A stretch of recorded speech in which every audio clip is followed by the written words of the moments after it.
Existe un momento íntimo, casi imperceptible, en el que la oración deja de acercar y comienza a alejar. No es cuando pierdes la fe, es cuando pides. ¿Alguna vez has notado el peso que aparece en el cuerpo cuando oras esperando algo? Los hombros se elevan un poco, la respiración se acorta, la mente se divide entre la esperanza y la duda. Una parte suplica, otra se pregunta si va a funcionar, y una tercera, silenciosa, se culpa por tener que pedir. Ese es el punto ciego, no porque orar sea incorrecto, sino porque en ese instante algo se fragmenta por dentro. Lo que casi nadie percibe es que la oración tradicional, tal como fue enseñada, crea un gesto psicológico específico, proyecta la conciencia hacia afuera, hacia arriba, hacia lejos, como si el centro de la respuesta estuviera siempre en otro lugar, otro plano, otro tiempo, otro criterio, y cada vez que la conciencia se proyecta, se divide. Sigues siendo tú, pero desplazado, presente, pero separado, devoto, pero distante. Es sutil, y precisamente por eso es tan eficaz. El conflicto no nace de la falta de fe, nace de la estructura interna del pedido, porque pedir parte de una premisa silenciosa, algo me falta, y esa premisa moldea todo el estado del ser. El cuerpo entra en espera, la mente entra en negociación, la identidad entra en carencia.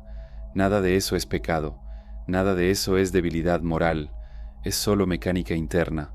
Y Sofía vio esto con una claridad incómoda, no como mito, no como personaje simbólico, sino como alguien que observaba la conciencia desde dentro, con una precisión casi quirúrgica.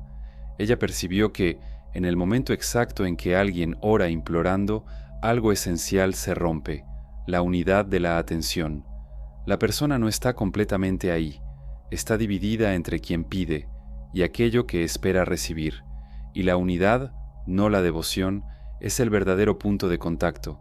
Ese es el error silencioso, no rezar, sino rezar de forma fragmentada. ¿Has notado cómo las oraciones más cargadas emocionalmente suelen ser las menos claras? Hay lágrimas, intensidad, palabras bonitas y después silencio. Nada se mueve, o se mueve muy lentamente. Mientras tanto, momentos de quietud, casi accidentales, a veces reorganizan todo. Una caminata, un baño, una mirada perdida por la ventana, sin pedido, sin drama, sin teatro interno. La claridad simplemente aparece. No es coincidencia, es estado. Sofía comprendió algo que desmonta siglos de hábito espiritual. Lo divino no responde a la súplica, responde a la coherencia. Cuando la conciencia está dividida, emite ruido. Cuando está entera, se convierte en un campo. Y los campos no piden, los campos atraen por resonancia. Es aquí donde mucha gente se desconecta de su propio camino, intentando orar mejor, con más palabras, más emoción, más esfuerzo, sin darse cuenta de que el esfuerzo es el problema. Cuanto más intentas convencer a algo externo, más confirmas internamente que estás separado. Cuanto más pides, más refuerzas la identidad de quien no tiene, y esa identidad se estabiliza. Lo más inquietante es que esto se vuelve un ciclo cómodo. Pedir alivia momentáneamente, da la sensación de humildad, entrega, devoción, pero también mantiene a la conciencia en una posición infantilizada, dependiente, esperando permiso. Sofía no combatió la oración, simplemente dejó de moverse hacia afuera, observó qué ocurría cuando el cuerpo se aquietaba, cuando la respiración se asentaba, cuando la atención dejaba de correr detrás de respuestas. En ese punto, algo cambiaba de lugar. No había pedido, no había frase, no había súplica, había presencia completa. Y la presencia completa no implora, la presencia completa reconoce. Lo que empieza a emerger aquí no es una técnica, es un cambio de eje. El problema nunca fue la falta de devoción, fue el exceso de dispersión. Y esto no solo le interesa a la espiritualidad, le interesa a cualquier sistema que funcione mejor cuando el ser humano está fragmentado, inseguro, dependiente, mirando siempre hacia afuera. Una conciencia íntegra es difícil de conducir. Una conciencia dividida se mueve por hábito. Sofía lo comprendió demasiado pronto, y por eso dejó de pedir, no por arrogancia, sino porque entendió que la puerta, no se abre con palabras, se abre cuando quien toca está entero. En el próximo capítulo vas a entender por qué ella no sustituyó la oración por otra práctica externa, sino por un estado interno que vuelve innecesario el pedido. Si esto empezó a incomodarte, es una buena señal. No es información, es fricción, y la fricción siempre precede a la claridad.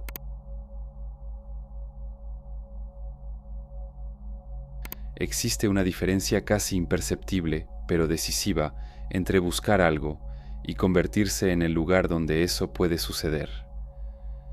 Sofía se dio cuenta de esto observando su propio cuerpo, no en éxtasis, no en visiones, sino en los instantes más simples, cuando dejaba de intentar. Notó que cada vez que pedía, algo dentro de ella se proyectaba hacia afuera, como un hilo estirado de más, como una mano que se extiende en la oscuridad esperando ser tomada, y junto con ese gesto aparecía una tensión silenciosa, una expectativa, un todavía no. Pero cuando permanecía, simplemente permanecía, surgía algo distinto. El cuerpo dejaba de pedir permiso para existir, la respiración descendía por sí sola, la atención dejaba de correr detrás de respuestas, no había pensamiento elevado, no había frase sagrada, había alineación, y la alineación no hace ruido. Es difícil explicar esto a quien fue entrenado para confundir espiritualidad con acción visible, con palabras, con rituales, con movimientos hacia afuera. Sofía recorrió el camino inverso. Entendió que el contacto real no ocurre cuando la conciencia se expande, sino cuando se reúne, como un haz de luz que deja de dispersarse y vuelve a ser un punto. Lo que ella llamaba llamado no era una petición dirigida a algo externo, era el cese de todo lo que dividía el interior, porque la división es ruido, y el ruido impide la escucha. ¿Has notado que en los momentos de mayor claridad de tu vida no había esfuerzo espiritual involucrado? No había intento de ser mejor, no había súplica, simplemente estabas ahí, íntegro, presente. Esos momentos pasan rápido porque no intentamos repetirlos, y tal vez sea mejor así. Sofía no intentaba reproducir estados, observaba las condiciones, vio que siempre que el cuerpo estaba en alerta, la conciencia se fragmentaba. Siempre que había miedo, expectativa o carencia, el interior se partía en voces, y ninguna de esas voces escucha. Por eso no buscaba emoción, buscaba estabilidad, no buscaba éxtasis, buscaba el silencio suficiente para que algo más profundo pudiera emerger.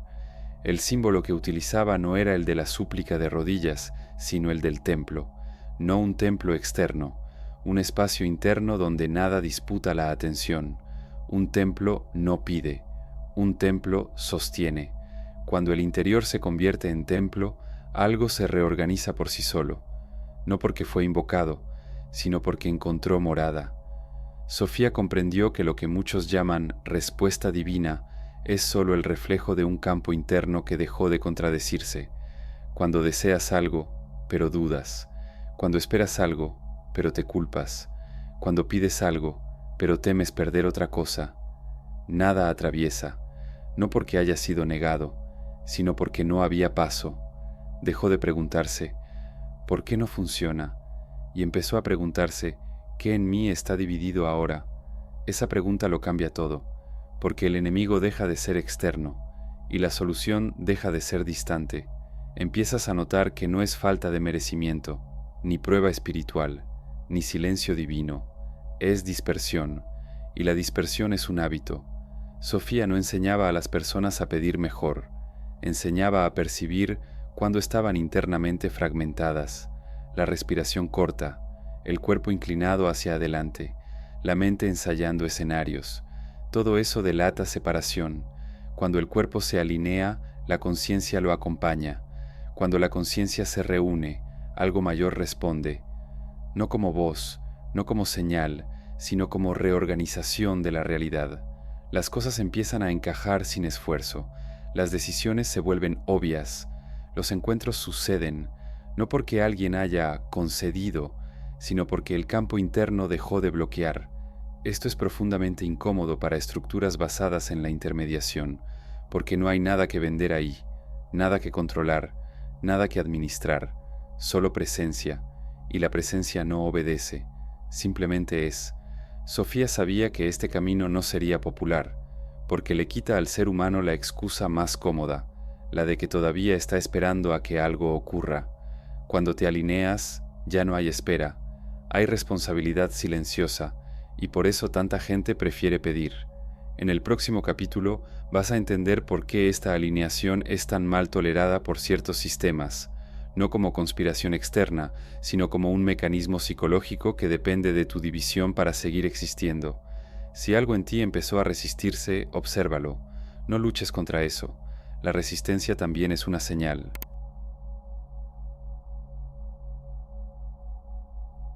Existe una idea cómoda que ha atravesado siglos, la de que hay algo allá afuera resistiéndote, una fuerza externa, un obstáculo invisible, un enemigo espiritual atento a tus intentos de cambio.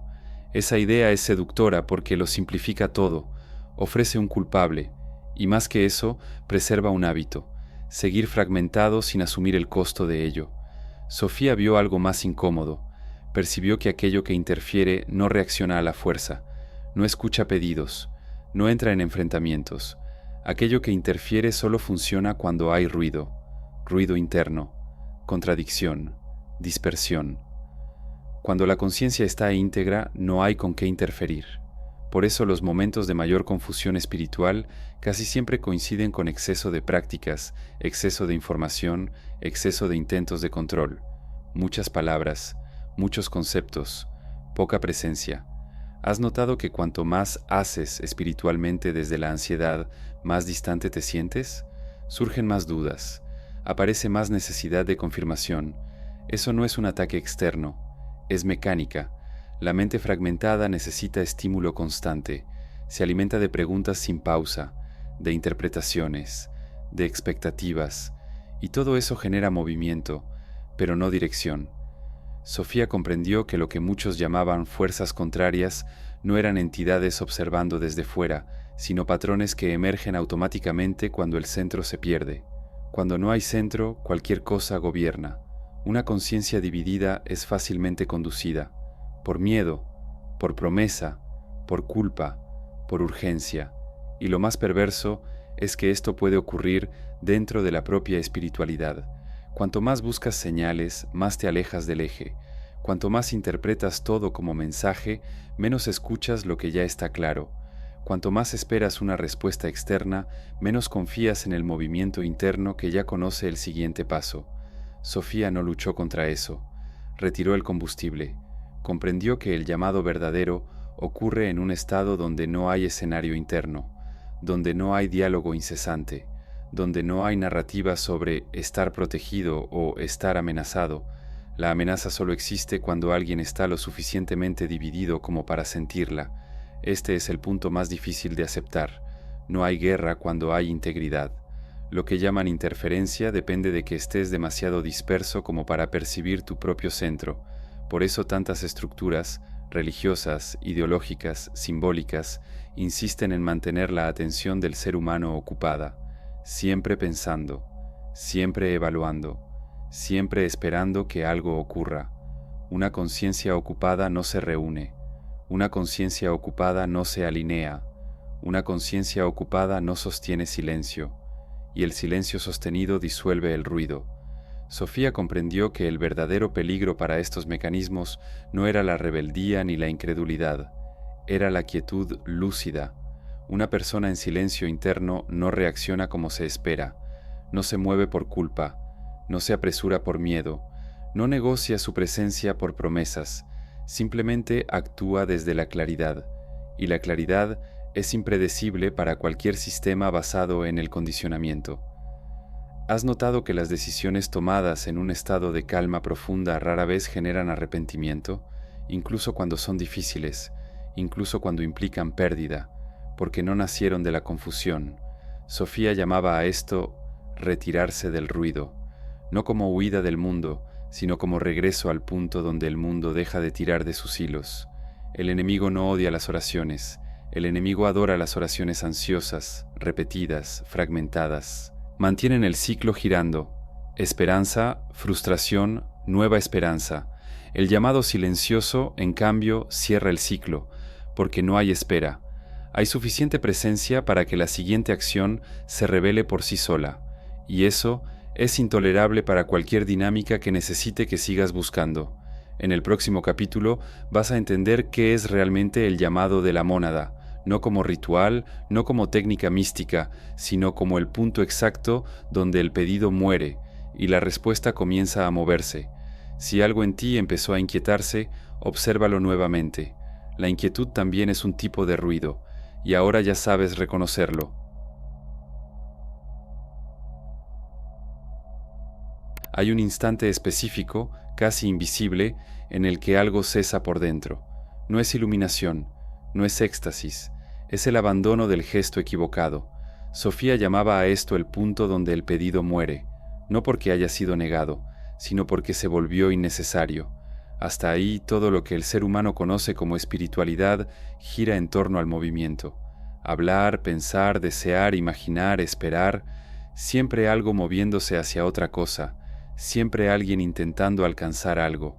El llamado de la mónada comienza exactamente cuando ese movimiento se detiene, no como represión, sino como agotamiento.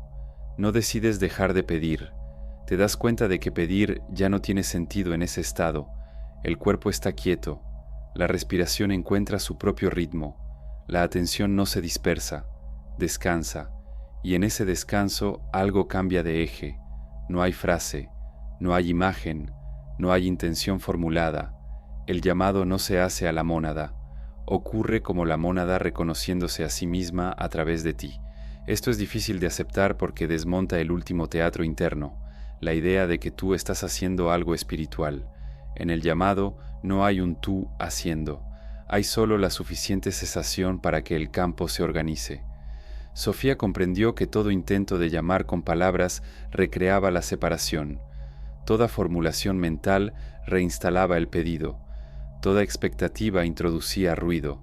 Entonces, ella no llamaba a algo, retiraba lo que estorbaba. Este es el punto más mal comprendido.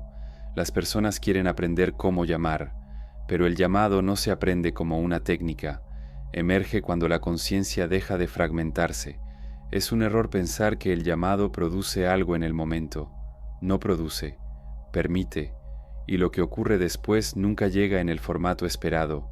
La respuesta no aparece como una voz, ni como una señal evidente, ni como una confirmación emocional.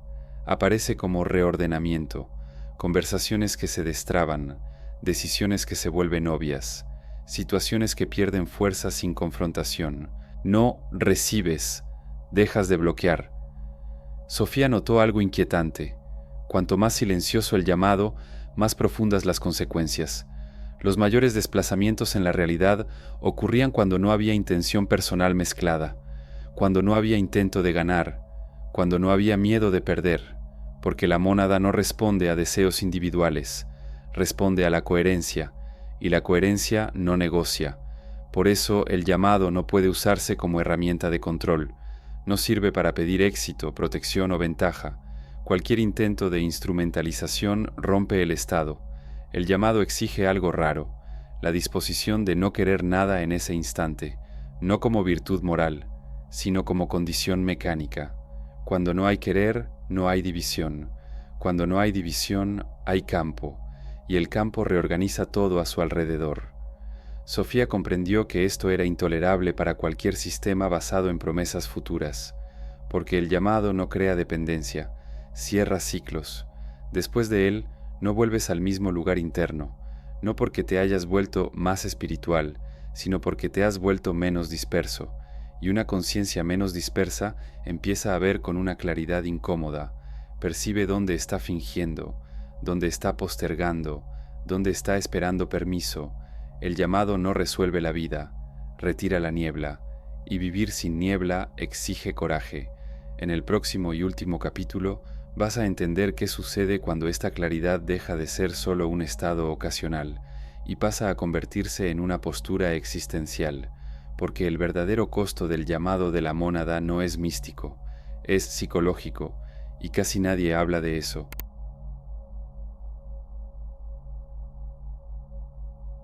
Existe un momento que no se celebra, no tiene luz, no tiene sensación elevada, no tiene aplauso interno. Es el momento en que te das cuenta de que ya no estás esperando. Nada en particular ocurrió. El mundo sigue igual. Las personas continúan con sus ruidos, creencias, urgencias, pero algo en ti salió de su antiguo lugar. Sofía sabía que este sería el punto más solitario del camino, porque aquí ya no existe la identidad del buscador, ni el consuelo de la súplica, ni el refugio de la promesa futura. Solo queda la responsabilidad silenciosa. Cuando la claridad se estabiliza, empiezas a notar algo desconcertante. Muchas de tus oraciones eran aplazamientos elegantes, formas aceptables de no actuar, maneras socialmente sagradas de permanecer donde estabas. Esperar era cómodo, esperar mantenía todo en suspenso, esperar permitía seguir quejándote sin decidir. El llamado de la mónada disuelve eso, no porque te empuje a la acción, sino porque vuelve imposible no ver. Empiezas a percibir cuándo te estás traicionando, cuándo estás fingiendo no saber, cuándo estás pidiendo señales solo para no asumir el siguiente paso, y eso duele más que cualquier silencio divino, porque ahora ya no hay a quien atribuir la demora. Sofía entendía que la autoridad interior no es poder, es la imposibilidad de engañarte por mucho tiempo. Cuando el eje se afirma, la vida comienza a responder de una forma extraña, no con milagros espectaculares, sino con precisión. Las cosas que no son para ti empiezan a caer sin esfuerzo. Las que sí lo son exigen presencia, no drama. Dejas de implorar por el cambio y comienzas a sostener el espacio donde el cambio ocurre por sí solo. Eso no te vuelve especial, te vuelve responsable, y por eso este camino no se populariza, porque no ofrece identidad, no ofrece pertenencia automática, no ofrece una narrativa para contar, ofrece el silencio suficiente para que ya no puedas huir. Sofía nunca prometió comodidad, solo mostró que el ruido no es inevitable. Cuando el ruido cesa, la vida no se vuelve más fácil, se vuelve más directa, y lo directo exige valentía. Dejas de esperar que algo venga a salvarte, dejas de esperar que alguien confirme, dejas de esperar que el tiempo lo resuelva, no por rebeldía, sino porque ya no tiene sentido esperar cuando el eje está aquí. Este es el verdadero costo del llamado de la mónada, no es espiritual, es existencial. Pierdes la excusa y ganas presencia, y la presencia no pide, actúa cuando es el momento y permanece cuando no lo es. Si algo en ti reconoció esto sin entusiasmo, sin euforia, solo con un silencio denso, entonces ya lo entendiste, y quien entiende ya sabe qué hacer. Hubo un periodo de mi vida en el que rezaba todos los días a la misma hora, no por disciplina espiritual, sino por miedo a perder el poco control que creía tener. Me despertaba ya cansado, rezaba con frases bien escogidas, pedía claridad, dirección, alguna señal de que no estaba equivocado al seguir donde estaba. Y lo más extraño es que no estaba vacío, estaba tenso. Mi cuerpo nunca descansaba en la oración, mi mente nunca se silenciaba. Siempre era un pedido hecho con prisa, como quien deja un recado esperando respuesta, hasta el día en que, en medio de una de esas oraciones, algo dentro de mí simplemente se detuvo. No fue fe, no fue incredulidad, fue cansancio. Me di cuenta de que estaba hablando para no escuchar. Me quedé ahí en silencio durante unos minutos, sin pedir nada, y por primera vez en mucho tiempo sentí algo que no era consuelo, era alineación. Nada se resolvió ese día, ninguna respuesta cayó del cielo, pero algunas semanas después tomé una decisión que había estado posponiendo durante años, sin señal, sin confirmación, sin promesa, solo la claridad suficiente para dejar de esperar. Por eso este video no trata de dejar de rezar, trata de dejar de dividirte mientras esperas que algo externo resuelva lo que ya es evidente por dentro. Si llegaste hasta aquí, no fue por curiosidad, fue por reconocimiento. Gracias por sostener este silencio hasta el final. Pocos logran quedarse cuando no hay promesa, solo presencia. Si este contenido te hizo sentir descrito, no convencido, ya formas parte de este espacio. Dale like si esto ordenó algo por dentro. Comenta si algo quedó resonando en silencio. Suscríbete si ya no estás buscando respuestas fáciles y observa el video que aparece ahora en la pantalla. No explica nada más, pero tal vez quite un poco más de ruido.